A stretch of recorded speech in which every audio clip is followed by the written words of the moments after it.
Hello my dear good student, आज हम लोग को पढ़ना है 12th क्लास का poetry. Now the leaves are falling fast. अब तेजी से पत्ते झड़ रहे हैं, सारांश जो आपको ब्रिटिश पोएट W.H. वेडन के द्वारा रचित किया गया है। हम लोग इंट्रोडक्शन, परिचय। बॉर्न 21 फरवरी 97, 21 फरवरी 1907 ईस्वी में जन्म लिए। डेट 29 सितंबर 1973, 29 सितंबर और 1973 ईस्वी मृत्यु हो गए। एजुकेशन, शिक्षा, एमए इंग्लिश लैंग्वेज, एमए अंग्रेजी भाषा से एंड लिटरेचर और साहित्य किए। नेशनलिटी, राष्ट्रीयता ब्रिटिश, राष्ट्रीयता ब्रिटिश, जन्म से अंग्रेजी थे। अमेरिकन 1946 और 1946 में अमेरिकन देश में चले गए, इसलिए अमेरिकन नागरिक 1946 ईस्वी में हुए अमेरिकन नागरिक हो गए, उनकी राष्ट्रीयता अमेरिकन हो गया। शॉर्ट डिस्क्रिप्शन, छोटी वर्णन, संक्षिप्त वर्णन। W.H. Auden who on the Pulitzer prize in 1948 for his collection the age of एक्सनेस्टी। W.H. एडन, जिन्होंने चिंताशील उम्र में अपने संग्रह के लिए 1948 ईस्वी में पुलिट्जर प्राइज को जीते। He had a passion for word coining and using archaic words. वह शब्दों को गढ़ने और शब्दों का प्रयोग करने का शौक था।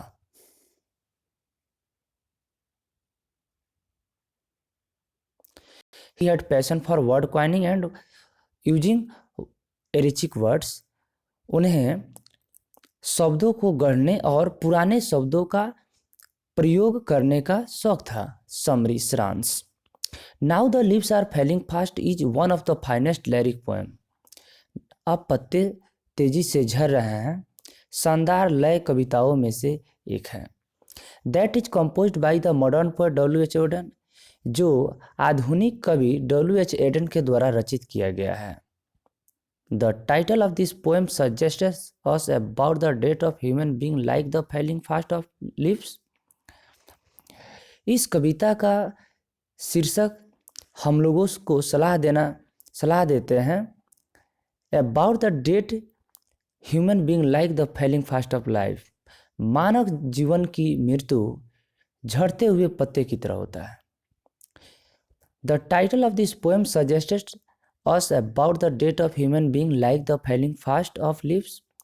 इस कविता का शीर्षक हम लोगों को बतलाना चाहता है कि मानव जीवन की मृत्यु झड़ते हुए पत्ते की तरह होता है। All human beings are going to their grave very fast due to suffering and disease.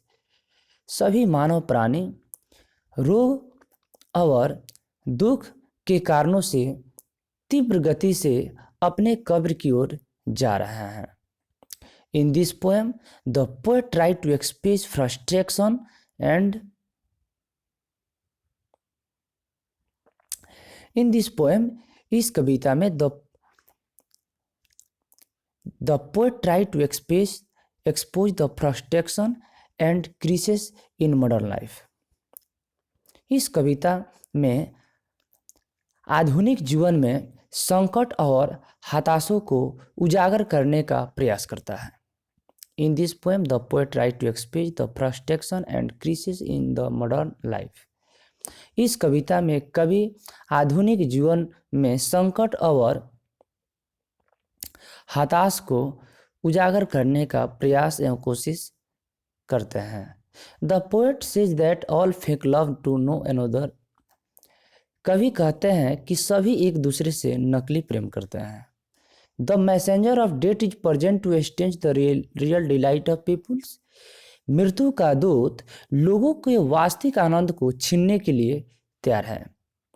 The people who live today will die tomorrow. The people who live today will die tomorrow. लोग जो आज जीवित हैं कल मर जाएंगे। This expression suggested that human life is no better than death. यह अभिव्यक्ति सलाह देती है कि मानव जीवन मृत्यु से बेहतर नहीं है। The underlying idea in this poem is that is certain. इस कविता के अंतर्निहित में मृत्यु निश्चित है। Like tree, the underlying ideas in this poem is that death is certain. इस कविता में अंतर्निहित बतलाता है कि दैट डेट इज सर्टेन, जो मृत्यु निश्चित है। Like tree, man also has to meet his end someday.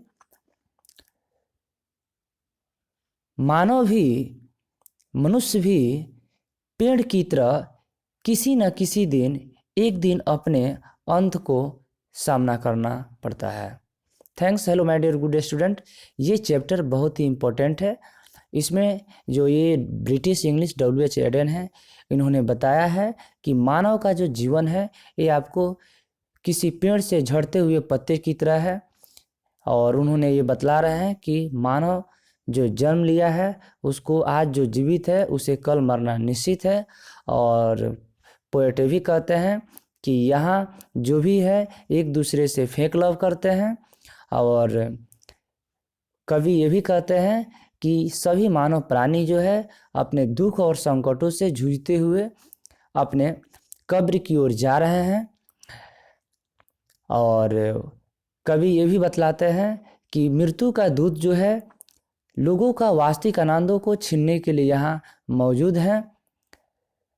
और कवि ये भी कहते हैं कि मानव का जीवन जो है मृत्यु से बेहतर नहीं है। ये चैप्टर बहुत ही इम्पोर्टेंट है और ये आपके बिहार बोर्ड के लिए अधिक उपयोगी साबित होगा। थैंक्स।